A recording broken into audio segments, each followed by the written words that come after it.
जय श्री राधे। पूज्य श्री सद्गुरुदेव भगवान के चरणों में प्रणाम। पूज्य चक्र जी का जीवन चरित्र। कैलाश मानसरोवर यात्रा। इस यात्रा से पूर्व 1 वर्ष पहले चक्र जी निजी रूप से अमरनाथ की यात्रा कर चुके थे, इसलिए हिम प्रदेश की यात्रा का एक साधारण अनुभव इन्हें हो चुका था। गीता सत्संग के नैनीताल के स्वामी विद्यानंद जी प्रायः प्रतिवर्ष यात्रियों को लेकर कैलाश यात्रा पर जाते थे। चक्र जी ने उनसे पत्र व्यवहार किया और उनके कार्यालय की सूचना के अनुसार नैनीताल पहुंच गए। स्वामी विद्यानंद तो अभी नैनीताल पहुंचे नहीं थे, उनके सेक्रेटरी यात्री दल लेकर जाने वाले थे। संयोगवश इनके अतिरिक्त केवल एक बंगाली युवक ही आए थे यात्रा के लिए। 2 व्यक्तियों को लेकर यात्रा करने से संस्था का खर्चा नहीं निकल सकता था, अतः सेक्रेटरी ने इन्हें कुछ दिन ठहरने को कहा, लेकिन इन दोनों यात्रियों ने सलाह करके यात्रा पर चल देने का निश्चित कर लिया। स्वामी जी के कार्यालय से इन्हें जो भी सहायता संभव थी दी गई। तंबू बर्तन बिना किराए के दिए, नक्शे के साथ रसोइया और मार्गदर्शक का प्रबंध भी किया। इस प्रकार नैनीताल से निश्चित तिथि 29 मई 1954 ईस्वी को निकल पड़े। सुदर्शन जी को कल्याण के विशेषांक के लिए यात्रा करनी थी, अतः कैलाश मानसरोवर जाने के जितने भी मार्ग हैं, ये उनमें से तीर्थ यात्रियों के लिए सुगम तीनों मार्गों का विवरण लेना चाहते थे। एक मार्ग से जाकर दूसरे मार्ग से लौटने की बात तो थी ही, साथ के बंगाली युवक लौटते समय बद्रीनाथ जी के दर्शन करना चाहते थे। अतः निश्चित किया गया कि जब सब लोग तकलाकोट के मार्ग से जाएंगे और लौटते समय चक्रजी मीलम की ओर से आएंगे तथा बंगाली सज्जन नीति घाटी से होकर जोशीमठ होकर बद्रीनाथ, इस प्रकार तीनों मार्ग देख लिए जाएंगे। रेलवे स्टेशन से टनकपुर और मोटर बस से पिथौरागढ़, क्योंकि उस समय पक्की सड़क पिथौरागढ़ तक थी। मार्ग कठिन ही नहीं, कहीं कहीं भयंकर था।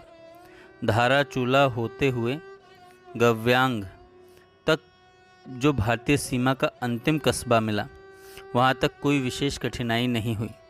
केवल एक दिन छोड़कर प्राय सभी रात्रियाँ किसी न किसी चट्टी पर व्यतीत की, जहाँ खाने पीने का सामान मिलता रहा। गव्यांग पहुँचने पर ज्ञात हुआ कि यहाँ गुजराती युवकों का एक यात्री दल तथा प्रयाग के एक दंपत्ति कई दिनों से रुके हुए हैं। मार्ग अभी घोड़ों के जाने योग्य नहीं हुआ है। इन्हें गव्यांग रुकने के बदले पैदल जाना ठीक समझा। पहले से रुके लोग भी सहमत हो गए। थोड़े खच्चर केवल घाटी तक पहुंचने के लिए तय किए गए। आगे के लिए बोझा ढोने वाले कुली ले लिए। आगे न कोई सामान मिलता था, न ठहरने का स्थान था। यहाँ से 20-22 दिन के लिए आटा, आलू आदि राशन का सामान साथ ले लिया। ये तो नैनीताल से ही तंबू साथ लाए थे। दूसरों ने भी कुछ नमदे भारी कंबल ले लिए।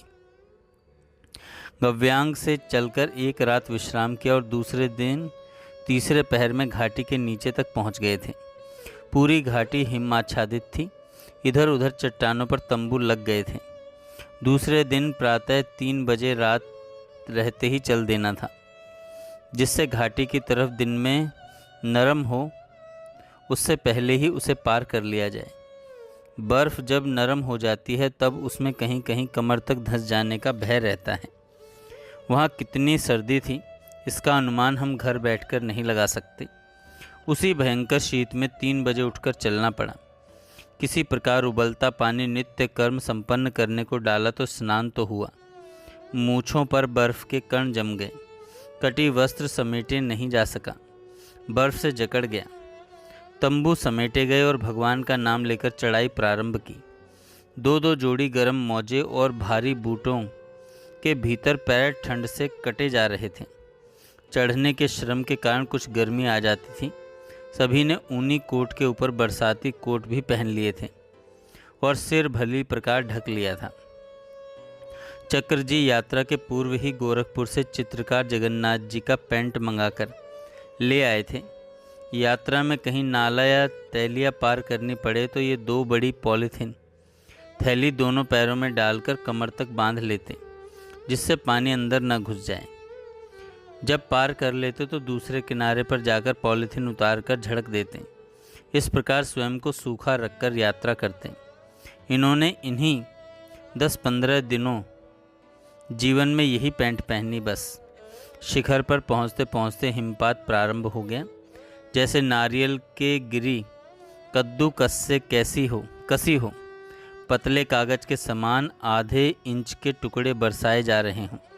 हिम के छोटे हल्के टुकड़े ऐसे सघन गिर रहे थे कि हाथ भी फैलाने पर नहीं दिखता, अपने पैर भी स्पष्ट नहीं दिखते। अपनी ही श्वास की नमी मूँछों पर जम जाती थी। सब लोग आगे पीछे हो गए थे। केवल मार्गदर्शक दिलीप सिंह सबसे आगे चल रहा था और उसके पीछे चक्रजी घाटी के शिखर पर समुद्र तल से 22,000 फुट ऊंचे पहुंच घूमकर चक्रजी ने भारत भूमि को प्रणाम किया। यही भारत की सीमा थी।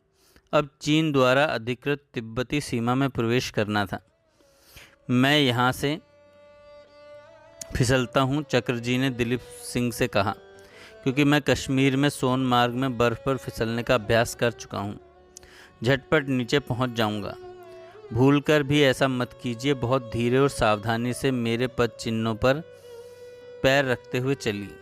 नीचे भयंकर हिम दलदल का भारी खड्डा है, दिलीप सिंह ने चेतावनी दी। तब तक तो चक्रजी अपनी बरसाती को आधार बनाकर शिखर के दूसरी ओर फिसलने लगे। हिमपात इतने वेग से था कि कुछ दिखाई नहीं दे रहा था। दिलीप सिंह किधर गया, कुछ दिखाई नहीं दिया। उसके पद चिन्ह तो गिरते हिम ने मिटा दिए। अचानक स्मरण आया कि दिलीप सिंह ने ऐसा करने से रोका है। किसी तरह नरम हिम में हाथ की छड़ी गड़ाकर उठ खड़े होने में सफल हो गए, परंतु तब तक तो 2 फलांग नीचे फिसल ही चुके थे। सहसा जोर से गंभीर स्वर में दाहिनी ओर से किसी ने कहा, तिष्ठ। सहसा चक्रजी के पैर जहाँ के तहाँ रुक गए। उस सफ़ेद अंधकार में कुछ देख नहीं सकते थे। केवल इतना लगा कि दाहिनी ओर कोई छाया लगभग 10 हाथ दूर आकर खड़ी हो गई। अकल्पनीय ऊंची छाया, पता नहीं वह आकार कितना ऊंचा था। छाया ने जो कुछ कहा सरल संस्कृत में, और चक्रजी हिंदी बोलते रहे। पुनः छाया से शब्द आया, लगुड़ेन पुरतो पश्य, अर्थात अपने डंडे से सामने देखो। इन्होंने अपनी छड़ी हाथ से कुछ आगे करके धंसाई तो वह मूठ तक धंसती चली गई। कोमल आइसक्रीम जैसी हिम से ढके किसी बहुत गहरे खड्डे के कगार तक पहुंच गए थे। यदि एक पग और उठा होता तो हिम के दलदल में कितनों 100 फुट नीचे शरीर चला जाता और हिम समाधि का पता लगाने का कोई उपाय भी किसी के पास नहीं होता। एक बार शरीर रोमांचित हो गया, क्षण भर में लगा स्वस्थ होने लगे। मुख से निकला, हे भगवान, आप कौन हैं? तुम्हें इस परिचय की कोई आवश्यकता नहीं। उत्तर मिला, मुझे तुम्हारे पास आकर तुम्हें हिम में डूब जाने से बचाने का आदेश मिला और कुछ बता देने का भी। चक्रजी आश्चर्यचकित रह गए। प्राण रक्षक का परिचय पाने में सफल न हो सके। हिमपात में केवल आकृति ही दिखती थी, हल्की छाया का आभास मात्र। सोचने लगे, मेरे नश्वर शरीर रक्षा के लिए यहाँ हिमालय के निर्जन प्रदेश में इस हिमपात में किसे इतनी चिंता है? चक्रजी ने पुनः पूछा, किसका आदेश? महाप्रबुद्ध परम गुरु का। उत्तर आया, बस यही बताना भी है मुझे। परम गुरु कौन? चक्रजी का आश्चर्य कौतूहल और बढ़ गया। तिब्बत में दिव्य योगियों के होने की बात पढ़ी और सुनी हुई थी। परम गुरु 100, 200 या 2-4 नहीं हुआ करते। बहुत गंभीर स्थिर वाणी थी। उस स्वर का स्मरण बाद में भी इन्हें रोमांचित कर देता था। परमात्मा ने ही अपनी प्राप्ति के इच्छुकों के लिए अपना गुरु रूप भावित किया है। उसी गुरु तत्व को हम बुद्ध अरहत कहते हैं। तुम शिव शेष कहते हो, दूसरे राधा सीता लक्ष्मी आदि नामों से जानते हैं। वह परम वात्सल्य में तत्व एक ही है। परमार्थ के साधक का वही संरक्षक है, पोषक एवं मार्गदर्शक है। संप्रदायों के प्रवर्तक आचार्य और साधनों के अपने अपने गुरु। इन्होंने प्रश्न किया। बच्चे बहुत ही स्नेह भरा संबोधन आया। मंदिरों में कितनी मूर्तियां हैं, कितने भिन्न भिन्न नाम हैं, पृथक पृथक रूप हैं उन मूर्तियों के। तुम्हें संदेह है कि वे सब एक ही परमात्मा की मूर्तियां नाम रूप नहीं हैं? वे हैं तो एक ही परमात्मा की मूर्तियां, चक्र जी ने स्वीकार किया। साधक के सन्मुख जो गुरु है वह तो मूर्ति है, उसमें जो ज्ञान, स्नेह, संरक्षण तथा प्रकाश है वह परम गुरु का है। गुरु के रूप में साधक परम गुरु की अर्चा सेवा करता है। उस नित्य चिन्मय गुरु तत्व के ये पीठ हैं, इनमें उसी की अभिव्यक्ति है। गुरु मरता नहीं और वह मनुष्य या व्यक्ति नहीं होता। भगवान 2 क्षण चुप रहकर सुदर्शन जी बोले। इन्हें रोक दिया गया। छाया ने कहा, बस तुम यहाँ से बाईं ओर मुड़ो और सीधे जाओ। ये जहाँ पर्वत आगे झुकने से बिना हिम के शिला मिलेगी, उस पर खड़े रहकर अपने साथियों की प्रतीक्षा करो। इतना कहकर वह छाया अदृश्य हो गई। लगा जो आए थे चले गए, पुकारने पर उत्तर नहीं मिला। अब चक्र जी को छड़ी से टटोलते हुए आगे एक फलांग के लगभग जाने पर वैसी शिला मिल गई। उस पर खड़े हुए ही थे कि हिमपात बंद हो गया। धूप निकल आई और साथी ऊपर से उतरते हुए सामने दिखे। मार्गदर्शक दिलीप सिंह चौंक गया जब इन्होंने बताया कि वे किधर भटक गए थे। उसे उतरते समय आभास हुआ था कि ये उसके पीछे नहीं आ रहे हैं, तो वह रुका, कुछ ऊपर की ओर लौटा भी। वह वहीं चक्र जी की खोज करना चाह रहा था, किंतु इनके बंगाली साथी के आग्रह के कारण उन्हें लेकर उसे आना पड़ा। आपके लिए मुझे चिंता हो रही थी, दिलीप सिंह कह रहा था। भगवान ने बचा लिया, नहीं तो आप दलदल वाले खड्डे के मुख पर ही जा पहुँचे थे। बचाया तो भगवान ने ही था, किंतु जिनको उस कन्हई ने अपने परम गुरु रूप से प्रेरणा देकर भेजा था, वे कौन थे, यह जानने की लालसा तो पूरी नहीं हो पाई। जय श्री राधे। आगे हम कल सुनेंगे।